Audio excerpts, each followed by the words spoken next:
Good evening, everyone. System Chalk here with the 33rd episode of Cultist Simulator, the Librarian run, playing as Ivan Vucetich, the detective.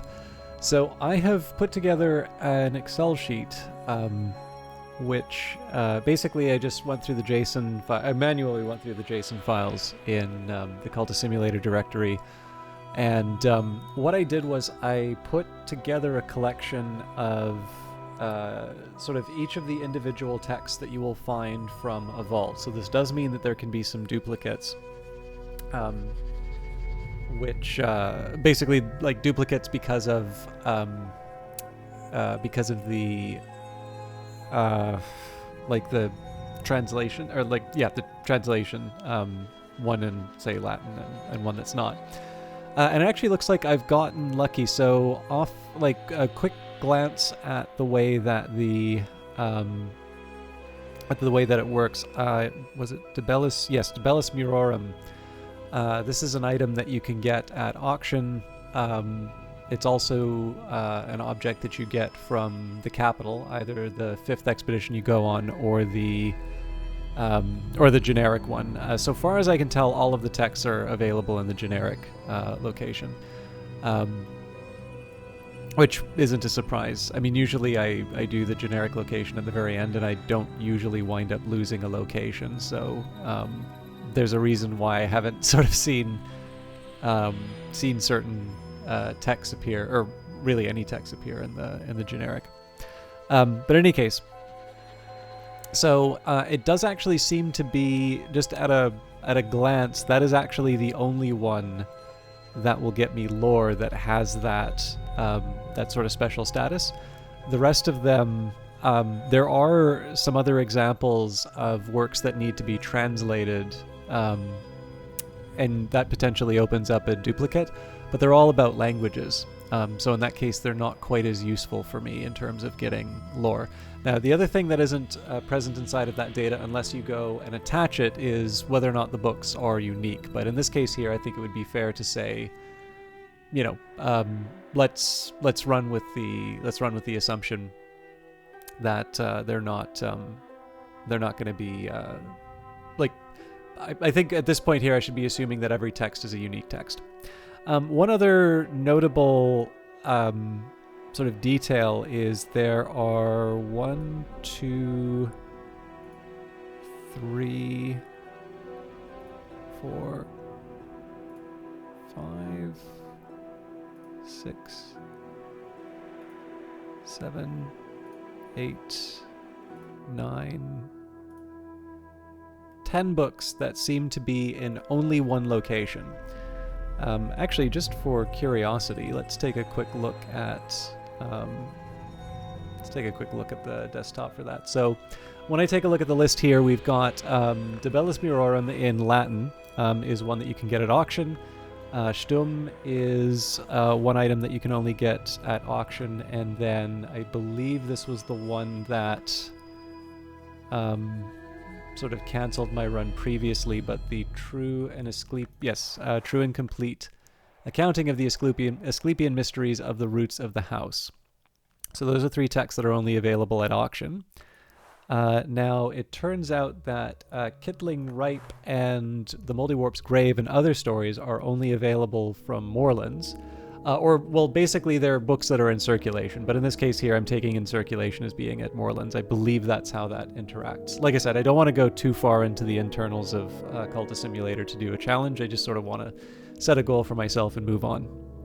Another one that's only available from Moorlands would be Wrapped in the King, the Viennese Conundra. This is also just a chance for me to check in on these and make sure that I have them, because if I don't, then there's no point in continuing. We've got 4 texts on the Hebestanton, which are unique to the Hebestanton, it would seem. And that is it.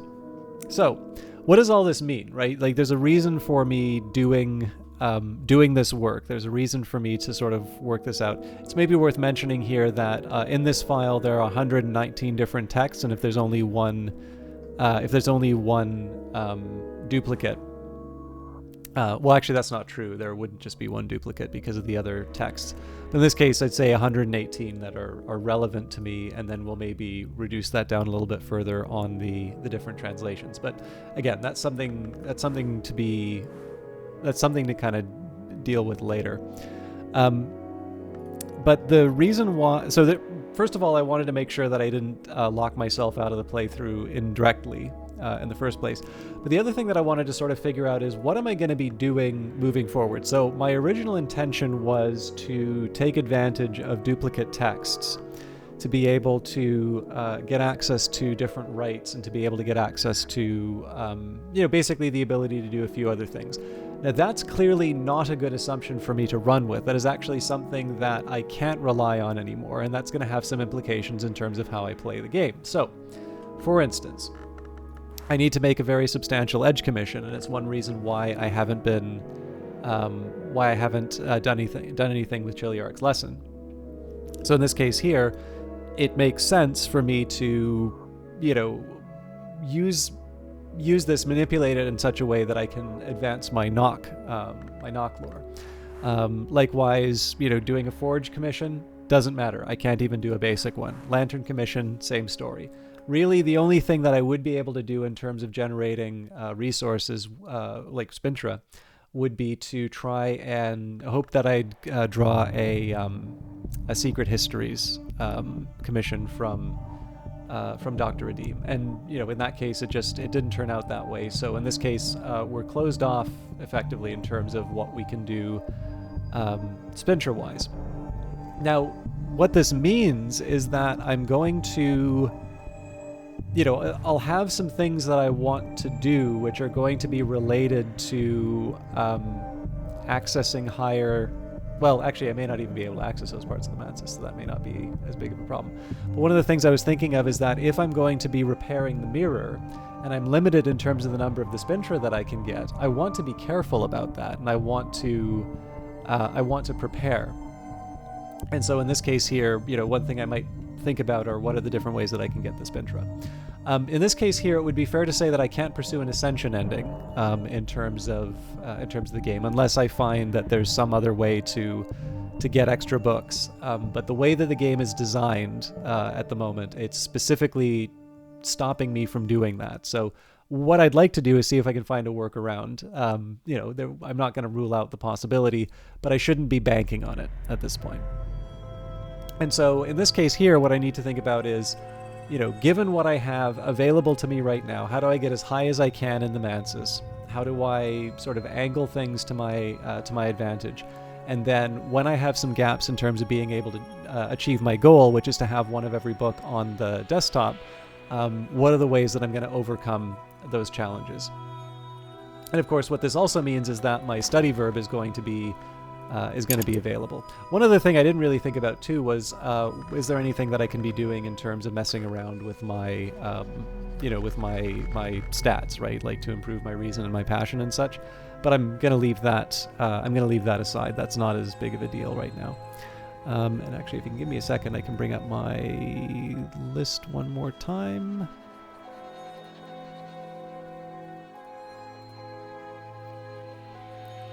I'm just looking for what's in the Shires. Now, unfortunately, I listed everything like Shires 1, 2, 3, 4, 5, so I have no idea which is which. I think probably I should just move through Gwerin, Gladwin Lake, and then sort of move in order. We can move Karasham aside because I don't really see any reason to go there again. But yeah, that's where we are. So it's going to be challenging, but I think we can still achieve the goal that we're looking for. But again, I do need to be kind of careful in terms of how I approach things. So we are currently pursuing an investigation against the Troublemaker. We are clearing out our despair. We've got a trembling in the air. Not obvious that we have any fascination to worry about. And right now we are cleaning out the continent, but I think our next step is to head out to Gwerin. So that's going to be what we do.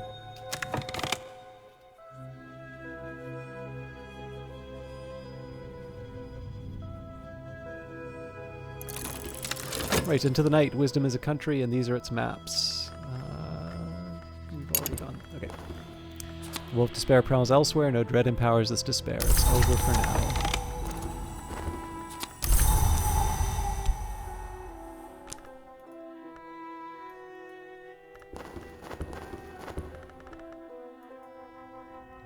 I think we can speed things up for a little bit, just while I get through. I know I set a bunch of things up for the start. Alright, this is a puzzle with missing pieces. I might find those pieces in odd corners of scholarship. So it was looking for a library. Right, Orthos Woods. So I suppose the question here is, do I want to, queue up another location? I don't see that big of a priority. Now, I'll be honest, like, in my ideal run, I wouldn't actually worry about the locations that don't have text for me. But I didn't plan that out before I sat here, and honestly, I already spent a bit of time looking over the Excel sheet, so in this case, I'll just roll the dice.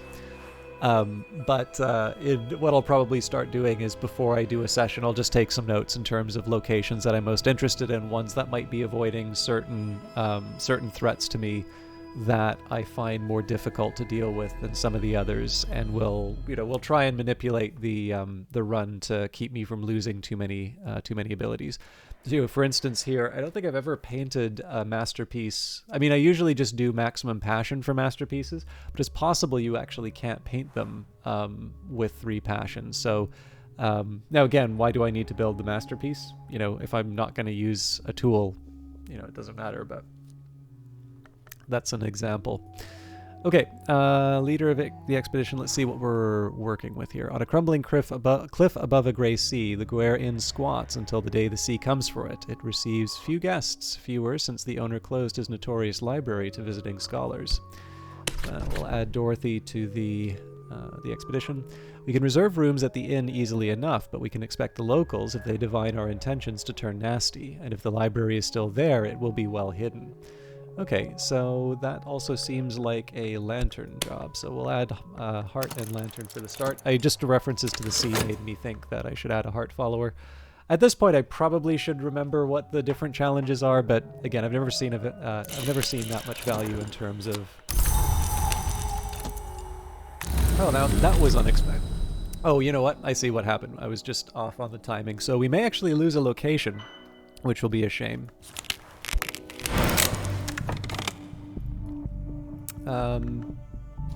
Okay. Sorry, I meant to read that.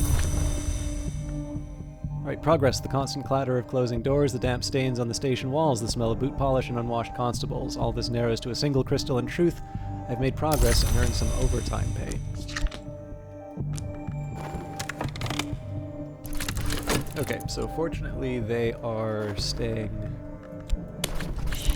quiet. I wait word.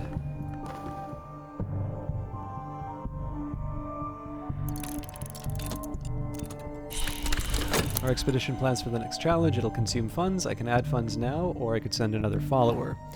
So in this case, I was wrong on both counts. It is actually a warded door, and it is watchers. So Isabet did good work here. We'll start by adding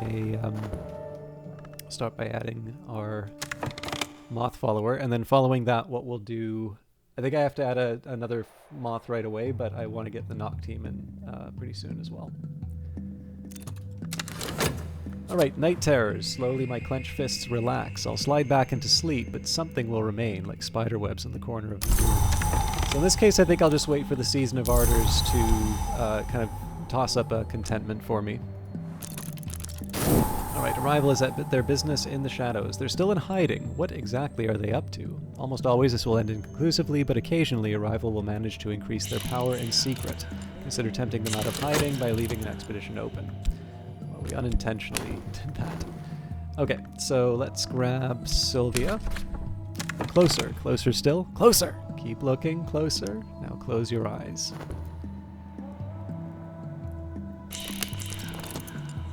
Okay, Season of Vision's coming up. I don't think we have anything to worry about, with the exception of whatever we might find behind the behind the white door, but in that case, we'll just tranquilize it with dread.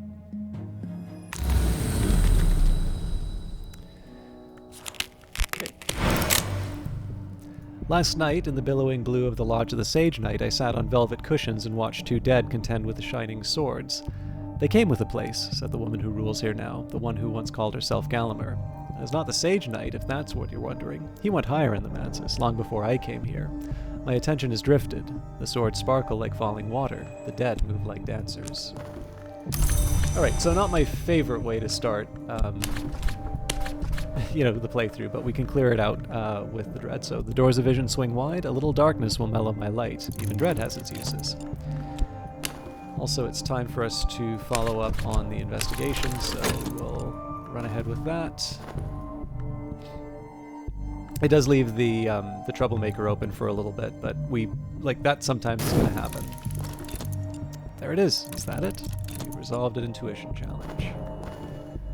The Watcher's confusion, their bewilderment is our opportunity. We will pass in silent secrecy. So we need to add the knock team.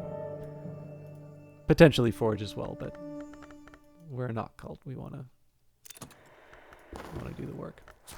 All right, my rival has been up to some kind of mischief. The Suppression Bureau may take note. They are still at level 2. So what we'll do here, let's get Leo on our reputation because it will be inconvenient to have that mystique running around. Moving up next, we'll add Enid to the group, and then we'll follow up with Neville right away. Season of Despair is coming up, so I don't have too much to fear from that. I don't believe there's a way for me to wind up with dread from the white door.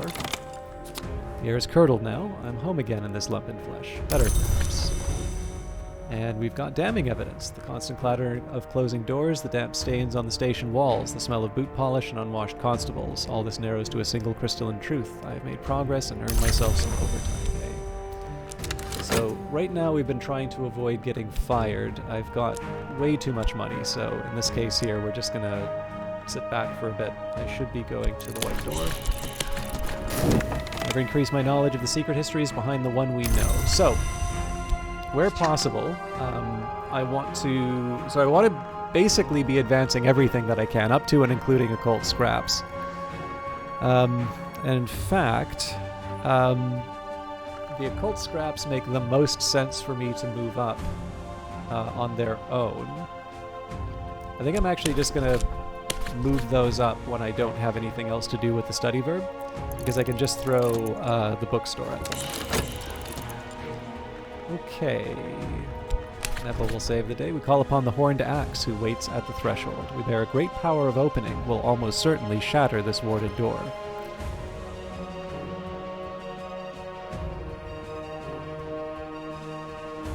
So once we clear out Gladwin Lake, that's it for the Shires. We'll be moving on to the continent right away. And again, my ideal would be I can already sort out sort of what texts I have. The death of a door. All doors must open as all lives must end. This door has found its end here today. At some point, I'm going to want to sort out exactly what texts I still need to pick up, what's interesting for locations and that. But right now, I actually think I'm also in a point where I can afford to sort of do the explore. Like, normally I queue up a bunch of locations because if I don't, I have summons which wind up sort of rotting on the desktop. In this case, I don't have any summons. So I'm happy enough to, leave the, I'm kind of happy enough to just sort of leave them as fragments and then, move my way to them, kind of just in time. Sorry, I'm trying to think the right terms. Like, basically, if I've got a percussivant on the table, let's say, the time that I spend exploring for the location, that's potentially time that percussivant is going to get lost. And there's ways of renewing them, but still, it's not the most efficient. You have to take care of some other stuff. Let me just grab this. But when it comes down to just using followers like this, there's no benefit to keeping it on the desk, and in fact, it does potentially embolden the troublemaker. So one thing I might do, because now we don't have to worry about Rhaenyra, and as it turns out, I don't think we ever would have had enough knock to be able to bring Rhaenyra into anyway. You know, I suppose if the troublemaker gets high enough, like once it's only just Karashim on the desktop, you know, we can just arrest them. So, anyway, something to think about. Sorry, I've got tangled up. All right, last night I dreamt of a blue silk pavilion overlooking the cloudy labyrinth of the Bounds. I listened to the mistress of this place speak of other visitors. The Suppression Bureau come here. Did you know that? I think they hope to recruit me as an ally, she snorts derisively. After what they tried to do to Christopher, their folly is your fortune. I will tell you something that may help you if the Bureau ever troubles you. Okay.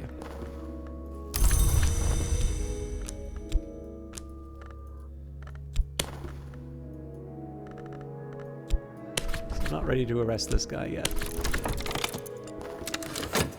There's a spice switch saves. I think we can throw Leo into the reputation again, and I don't see any reason to avoid. I don't see any reason to avoid the white door. So we'll follow up with that.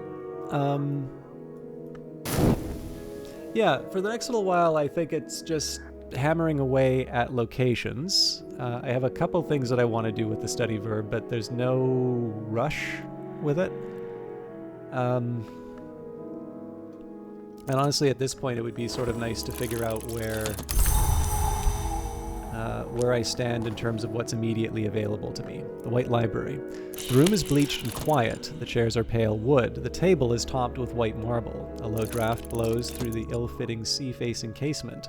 In winter, it must be insupportably cold. A white-painted glass case holds a shelf of books, wrapped oddly in coils of copper wire.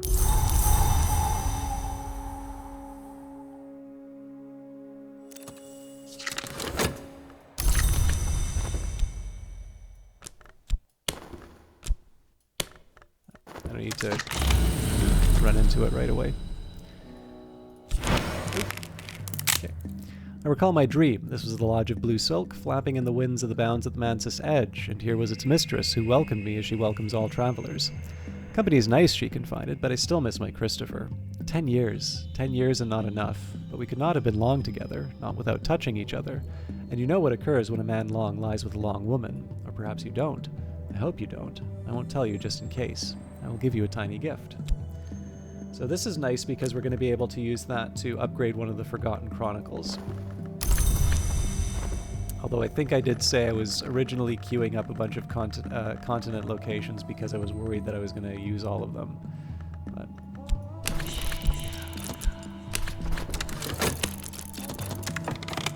okay, some of the books are exotic 18th century pornography, others are botanists' journals.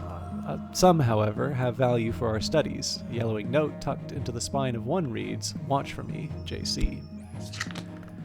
Okay, so we've got on Matthias and the Amethyst Imago Loss. Now I think that's the first one in that series that we have.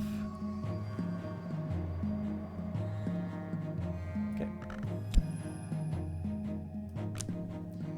The Shaven Lock Tantra, so I think I'm going to put the Tantras in the same place. I should be reading these. The diagrams and illustrations, even across the centuries, are elegant, hypnotic, occasionally erotic, in Aramaic. Shaven Lock Tantra, also known as the one who has shaven his hair, this, the story goes, is the lore that even the shape-changing Vanrus rejected. But another copy of Gildersleeve's Latin grammar. The Concursum Diaries, the diaries of the explorer and murderer Lars Westergren. He's unhelpfully translated them into Frisian for privacy. Now, for some reason, some of these texts feel like ones that, like, they weirdly feel familiar sometimes, and I think it's just because I've read them so many times while playing the game. But so every once in a while, I just want to double check the table to make sure there isn't one on the, on the desk. But I've done the work. building that sheet. If anybody's interested in seeing the sheet, by the way, I'm happy to share that in some kind of a drive. I'm just assuming that it's something that other people are perfectly capable of making. In fact, can probably automate the creation of it. But yeah, I'm happy to share it if people want to see it. Like, it's not, it didn't take me that long. I obviously missed a couple of streams that I had intended to, or not streams, but sessions that I had intended to do it. But honestly, it's just a matter of like properly sitting down, having the extended time so that you remember where you left things. And like, again, it's not actually that hard to make when you know where to look. It's just, you know, you do need a few minutes to sort through it. And typos are murder for trying to figure out things like duplicates and that. But that's another story. Okay, I think we go straight to Gladwin Lake. Beneath the stark slopes of the fells, the mist-wreathed surface of the lake waits. There was a twin altar here before the Romans came, a legend of a serpent who was sent to defile that and a legend of a serpent who was sent to defile that altar. So this says to be, excuse me, we need the knock team. Excuse me, beneath the surface of the lake or in some cliffside nook, perhaps some relics remain for us yet. Moving on, we still don't need to use the inspector's position, so I will wait. And again, because we got the glimmering from the white door, I'm happy to use that to move up something that would require the glimmering. I think for Forbidden Epic might be a little too much. No, actually, that would also take... Okay, good to know. Where possible, it's nice to keep these things as simple as possible in terms of like the number of inputs that you need. Alright, I've increased my knowledge of the secret histories behind the ones we know, so that's just a furtive truth.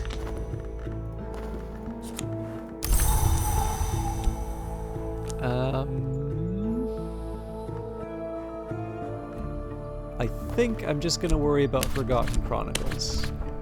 So, history is less certain than we are taught. I can learn from the study of its blurred edges. Okay, the expedition plans for the next challenge. It'll consume funds. I could add funds now, or I can send another follower. In this case, it's just the younger sister. Oh, I ignored the exotic cravings again. I would not be surprised if this is a location. No, it's a murder scheme. All right. Again, I'm getting lucky for not paying attention.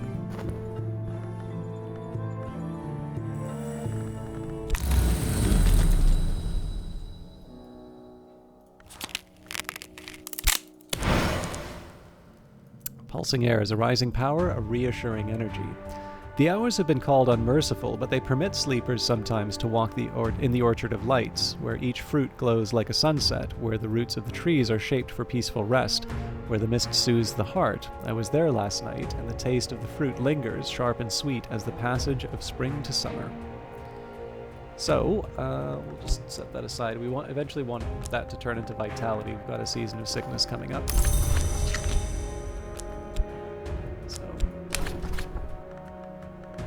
I'll worry about the tentative evidence. I don't think I want to risk the damning evidence here. I think we can afford another trip to the White Door, but I am going to need to make sure that I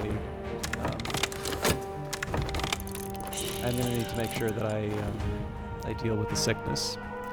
We call upon the mother of ants, which ariseth from wounds. The serpent's mouth is large enough to crouch in, its tongue the thickness of a man's shoulders, but almost certainly it will respect the power we bear. Okay, a scheme to murder a hunter is afoot. A rival intends to end a hunter. This may be to my advantage, but it may also draw attention.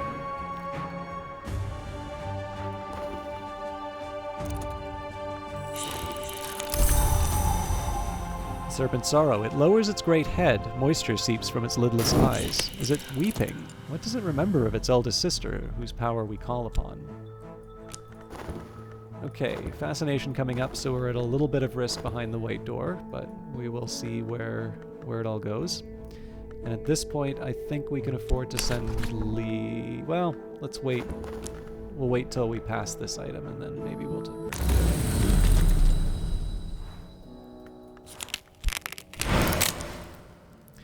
In last night's stream, I was in the Lodge of the Sage Knight behind the White Door. It's difficult to remember exactly how I came there, and the mistress of this place, the woman with the dark glasses, was nodding as if I had asked her a difficult question. Of course I hadn't. I lost my speech when I passed the white door. How is it that I can speak, she said to me. I didn't come here through the white door. I'm not proud of what I did to come here, so let me tell you something else. My investigation has turned up no new leads. So we're being a little lazy in pursuing the troublemaker who's coming after a Suppression Bureau agent. Possibly intentional. Okay, let's give them the erudition they want.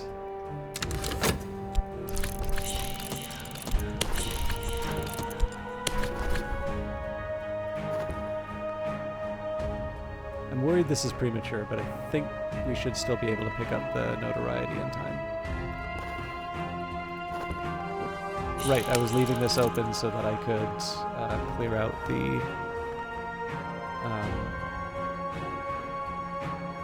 out the sickness. Also, it helps us dodge the fascination. Of course, the heart. My own heart pumps more strongly today.